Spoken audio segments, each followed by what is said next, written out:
वाराणसी में शनिवार को मिली कोरोना जांच रिपोर्ट के अनुसार 15 कोविड संक्रमित मरीज मिले हैं। बीते 24 घंटे में कोरोना से किसी मरीज की मौत नहीं हुई है। शनिवार को होम आइसोलेशन से 10 मरीजों को छुट्टी मिली है। वहीं कोविड हॉस्पिटल से किसी मरीज को छुट्टी नहीं मिली है। वाराणसी में तीसरी लहर में अब तक 14,308 पॉजिटिव मरीज मिल चुके हैं।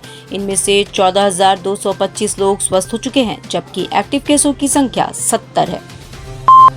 लंका थाना क्षेत्र के सामने घाट इलाके में स्थित शास्त्री पुल से कुमकुम नामक विवाहिता ने शनिवार सुबह गंगा में छलांग लगा दी। विवाहिता को गंगा में कूदने की जानकारी राहगीरों से मिलने के बाद नगवा चौकी प्रभारी प्रभाकर सिंह एनडीआरएफ और जल पुलिस के साथ मौके पर पहुंचे महिला की तलाश में जुट गए। जानकारी के अनुसार महिला घर से विवाद के बाद पुल पर पहुंची थी। गंगा का जलस्तर बढ़ने के कारण कूदने वाली महिला का पता नहीं चल पाया है। पुलिस और एनडीआरएफ के जवान खोजबीन करने में लगे हैं। नगवा चौकी प्रभारी ने बताया कि पुल से कूदने वाली महिला चंदौली के धीना थाना क्षेत्र के हिनौता गांव की रहने वाली थी। महिला के पति रमेश ने बताया कि कुमकुम आज सुबह पारिवारिक विवाद के बाद घर से निकल गई थी।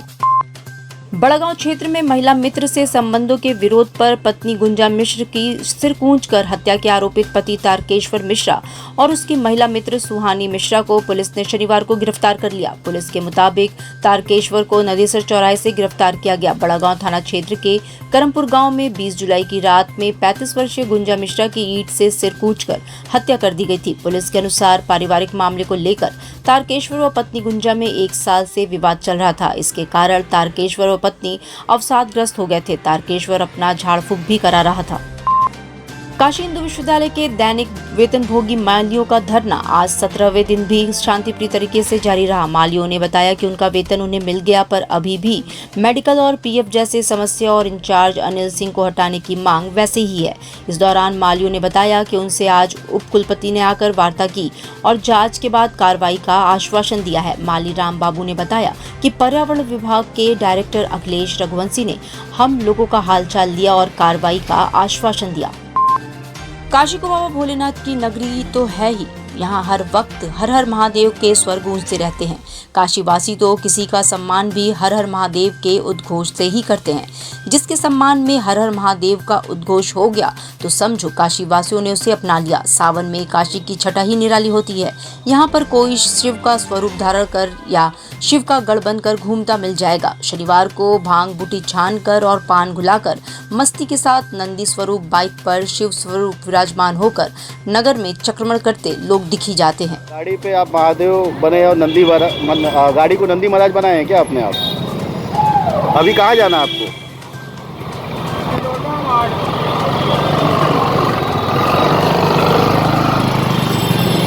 10th 12th फेल व कंपार्ट स्टूडेंट बचाएं अपना साल थ्रू NIOS। संपर्क करें सनब्राइट एकेडमी सीगरा व पांडेपुर वाराणसी।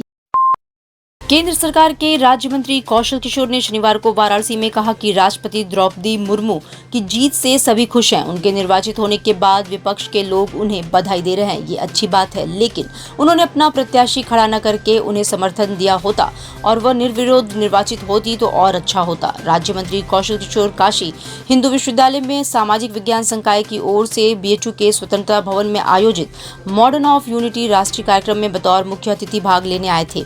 स्वतंत्रता भवन में पत्रकारों से बातचीत में राज्य मंत्री ने कहा कि मॉडर्न ऑफ यूनिटी कार्यक्रम में काशी के स्कूली छात्रों के अलावा विश्वविद्यालय के छात्रों ने भी हिस्सा लिया। प्रधानमंत्री जी गुजरात से कहाँ है? काशी की ओर, लेकिन काशी को ले जाना चाहते हैं विश्व की ओर। ये नारा प्रधानमंत्री जी का इंटरनल लगता है।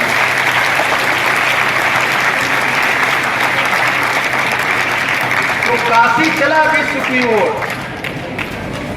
एक कार्यक्रम इस पर भी आयोजित होना चाहिए विश्व की ओर, अध्यात्म के रूप में, ज्योतिष के रूप में,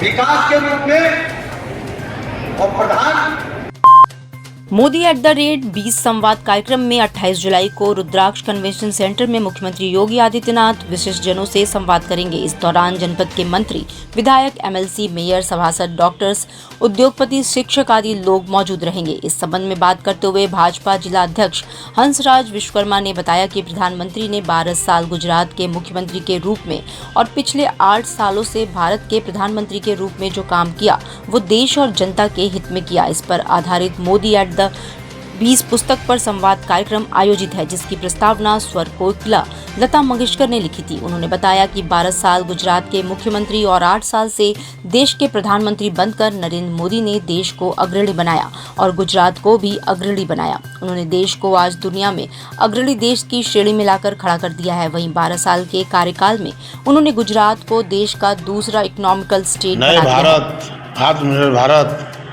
सैनिक से लेके सभी लोगों का, किसानों से लेके शिक्षित बेरोजगार नौजवान, अपने दलित पिछड़ों सबके बारे में उदाहरण के तौर पर आपने देखा होगा कि भारत के प्रथम राष्ट्रपति जो है बनाने का काम भारतीय जनता पार्टी रामनाथ कोविंद को किया।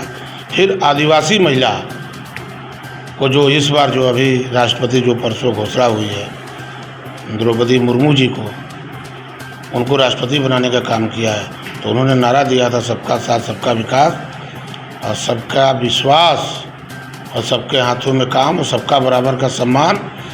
एक और नारा उन्होंने बढ़ा दिया कि सबका प्रयास, और सबके प्रयास से आज भारत का नाम पूरे दुनिया के अंदर हो रहा है। पहाड़ों में हो रही बारिश के चलते गंगा के जलस्तर में वृद्धि लगातार जारी है। वाराणसी में शनिवार सुबह 11 बजे से शाम 5 बजे तक गंगा की रफ्तार 1 सेंटीमीटर प्रति घंटा थी, पर केंद्रीय जल आयोग के अनुसार गंगा में शाम 5 से 6 बजे तक 2 सेंटीमीटर प्रति घंटे की रफ्तार से बढ़ोतरी दर्ज की गई है। शाम 7 बजे वाराणसी में गंगा 62.14 मीटर पर बह रही थी। वहीं गंगा के बढ़ते जलस्तर के मद्देनजर पुलिस सतर्क हो गई है। इसी क्रम में शनिवार की शाम एडिशनल सीपी संतोष कुमार सिंह ने दशाश्वमेध घाट पहुंचकर स्थिति देखी और पेट्रोलिंग कर वीक पॉइंट देखे और माथतों को आवश्यक दिशा निर्देश भी दिए। इस दौरान उनके साथ DCP Kashi zone RS Gautam और एसपी दशाश्वमेध अवधेश पांडे मौजूद रहे। पहाड़ी क्षेत्रों की बारिश के बाद गंगा में लगातार बढ़ाव दर्ज किया जा रहा है। वाराणसी में गंगा भी बढ़ रही है और गंगा अपने बाईं तरफ रामनगर की ओर रेत का कटान कर रही है, जिसे देख आईआईटी बीएचयू के प्रोफेसर विशंबरनाथ मिश्रा ने चिंता जताई है। उन्होंने अपने ट्विटर अकाउंट पर एक वीडियो शेयर करते हुए इसे पिछले वर्ष गंगा की रेत पर बनाई जा रही नहर का परिणाम बताया है। बता दें कि पिछले साल बनाई जा रही नहर बाढ़ में जलमग्न हो गई थी, जिसके बाद एनजीटी में एक याचिका भी डाली गई, जिसकी सुनवाई चल रही है। ये याचिका वाराणसी के सामाजिक कार्यकर्ता डॉक्टर अवधेश दीक्षित ने डाली है। एनजीटी की 3 सदस्यीय पीठ ने इस मामले में सुनवाई की अगली तारीख 21 अक्टूबर निर्धारित की है।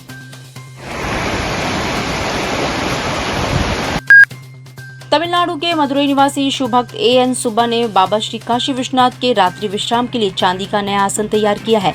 20 किलो चांदी से निर्मित ये पलंग रविवार को बाबा को अर्पित किया जाएगा। श्री काशी नाटकोट्टई नगर क्षेत्रम प्रबंध सोसाइटी की ओर से रविवार को बाबा विश्वनाथ के जलाभिषेक के बाद इसे अर्पित किया जाएगा। बता दें कि हाल ही में बाबा विश्वनाथ के मंदिर के गर्भगृह के अंदर और बाहर की दीवारों पर 60 किलो सोने की परत चढ़ाई गई थी। बता दें कि श्री काशी नाटकोट्टई नगर क्षेत्रम प्रबंधन सोसाइटी का सिगरा रथ यात्रा मार्ग पर बगीचा है। बीते 300 साल से इसी बगीचे के बेलपत्र बाबा विश्वनाथ को चढ़ाए जाते हैं। यही संस्था बाबा विश्वनाथ की रोजाना होने वाली आरती की व्यवस्था भी करती है। इसके अलावा बाबा विश्वनाथ धाम के अन्य क्षेत्र में श्रद्धालुओं के फ्री प्रसाद की जो व्यवस्था शुरू की गई है, उसका जिम्मा भी इसी सोसाइटी के पास है।